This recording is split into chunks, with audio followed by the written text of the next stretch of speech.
नमस्कार मित्रों, मैं आपका मित्र मनीष वैष्णव और जो हमारी अजोक्ष विवाह की जो सीरीज़ चल रही थी, उसी में हम इस क्रम में और आगे बढ़ाते हुए हम बात कर रहे थे कि जिस प्रकार से एक दिन वो औरतें जो महिलाएँ रहती हैं, वो एक दिन शादीशुदा महिलाएँ करवा चौथ का व्रत रखती हैं और पूरे साल अपने पति को इस प्रकार से तंग करती हैं। तो ये जीवन की सच्चाई है कि कहीं न कहीं हर व्यक्ति समझौता कर रहा है अपनी शादी से। शादीशुदा ज़िंदगी में शुरू-शुरू के 1-2 साल तो अच्छे से निकलते हैं, 1-2 वर्ष अच्छे से निकल जाते हैं। उसके बाद में जितने भी लोग रहते हैं, वो कहीं न कहीं समझौता कर रहे होते हैं, भले वो पति हो या पत्नी हो। तो समझौता की ज़िंदगी जो है वो भारतीय सभ्यता और संस्कृति की नहीं है। भारत में यदि हम देखेंगे तो एक दूसरे का साथ, जीवन भर का साथ और हम यहाँ से मोक्ष प्राप्त करने के लिए विवाह का उद्देश्य है। हम अच्छी संतति उत्पन्न करें। क्या विवाह का उद्देश्य ये होना चाहिए कि हम कुछ तो भी उत्पन्न कर रहे हैं, कुछ तो भी कैसे भी जीवन जी रहे हैं, कुत्ते बिल्ली की तरह लड़ रहे हैं और जीवन जी रहे हैं, खींच-तान करके अपना जीवन जी रहे हैं, तो ये नहीं है। उस विवाह का उद्देश्य ये होता है कि किसी भी विवाह के पीछे संतानों की उत्पत्ति जो होती है, सुशील संतानों की उत्पत्ति होना चाहिए। समझदार जो भक्त हों, समाज के कार्य में अग्रसर हों, क्योंकि श्रीमद् भागवत महापुराण के अनुसार 4 लाख प्रकार के मनुष्य होते हैं।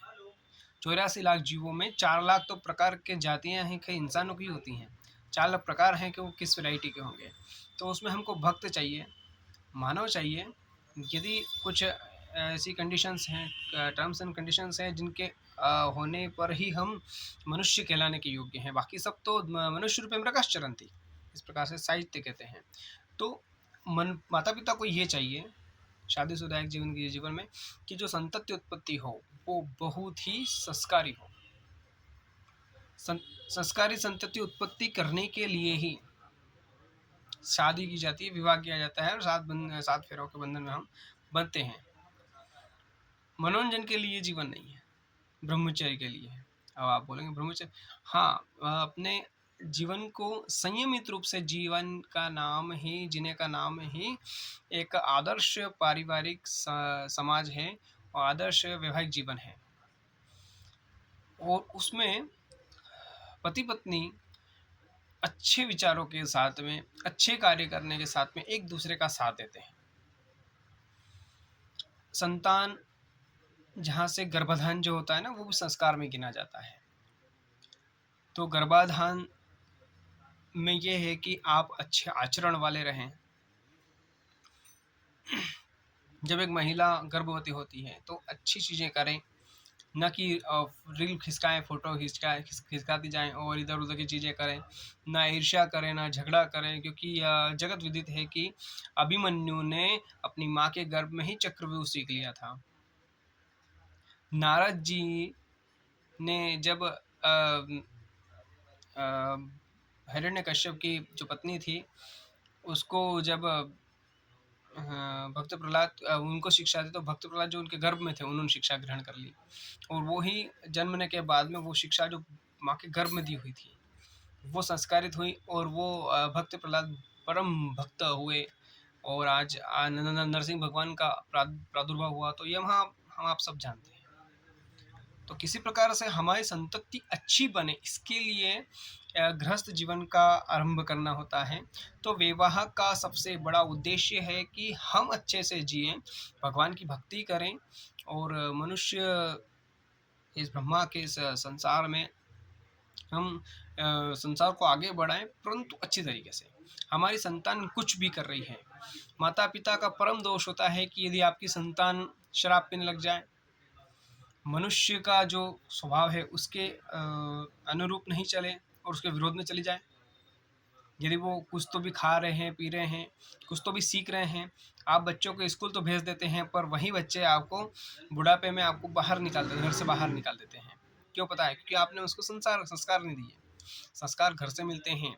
आज का जो एजुकेशन सिस्टम है वो पूरा वेस्टर्न कल्चर पर आधारित है, क्रिश्चियनिटी पे आधारित है, क्योंकि अमेरिका में एकल परिवार की आदत है। यहाँ पर संयुक्त परिवार होते थे पहले, परंतु अब जो एकल परिवार देखे जाते हैं वो अमेरिका की, यूरोप कंट्रीज़ की देन है, क्योंकि वहाँ पर माता पिता की संतान का कोई माता पिता का संतान कोई ज़्यादा आदर वगैरह नहीं करती है और उनके कई संतानों को अपने पिता का पता नहीं होता है, इस प्रकार से। तो वहाँ पर कोई सभ्य समाज नहीं है, इसलिए आप इस ये ही मैकॉले की जो पढ़ाई है वो यहाँ पर आई और हमारा जो एजुकेशन सिस्टम पूरा बिगड़ गया, एकल परिवार हो गए और वहाँ पर शादी का जो मुख्य भूमिका थी शादी का जो उद्देश्य था वो गौण हो गया। यहाँ भारत भारत में विवाह का जो मुख्य उद्देश्य है वो भगवत प्राप्ति है और जीवन अच्छे से चले।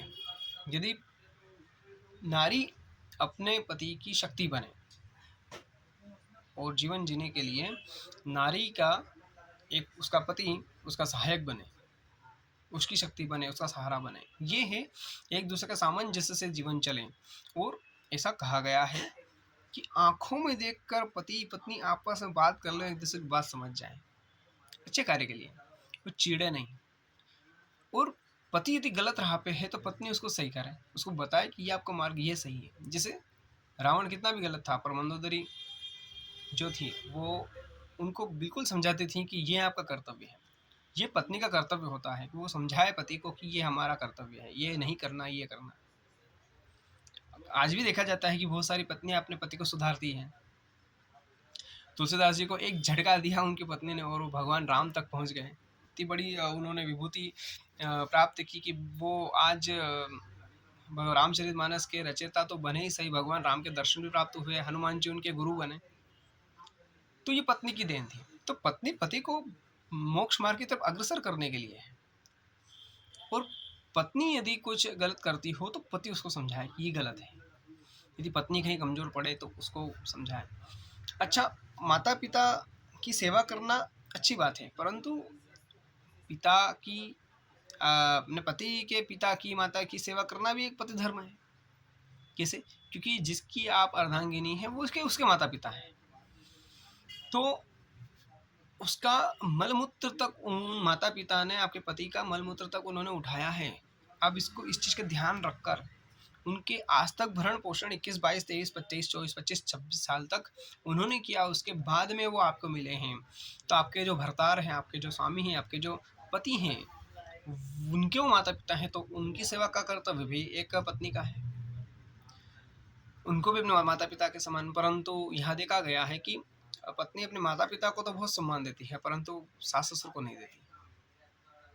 ये भी वहाँ पर भी आपको समझना चाहिए। तो एक ये भी एक गृहस्थ जीवन का एक उद्देश्य है कि वहाँ भी आप सेवा का भाव रखें, सामंजस्य का भाव रखें। अब आपस में 2-4 भाई होते हैं तो पत्नियां जो होती हैं आपस में खुरापाती तो चलती हैं, तो वहाँ भी ईर्ष्या का भाव पैदा होता है।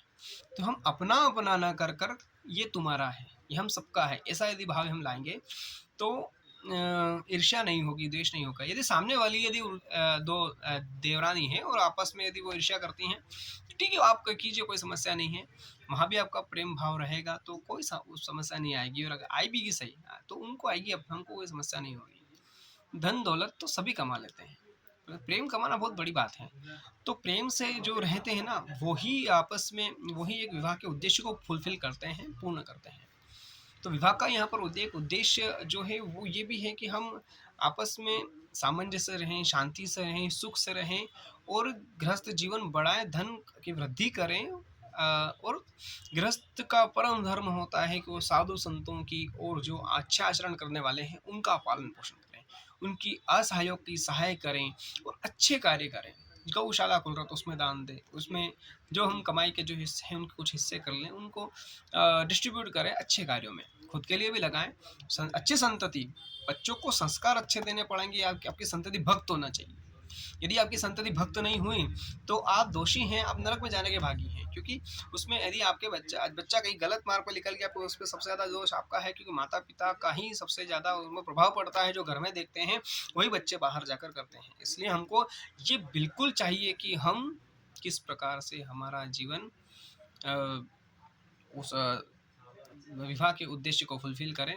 इसके साथ में आज इस सीरीज में इतना ही हम बात करते हैं, फिर किसी अन्य टॉपिक के साथ में मिलेंगे। जय श्री राम।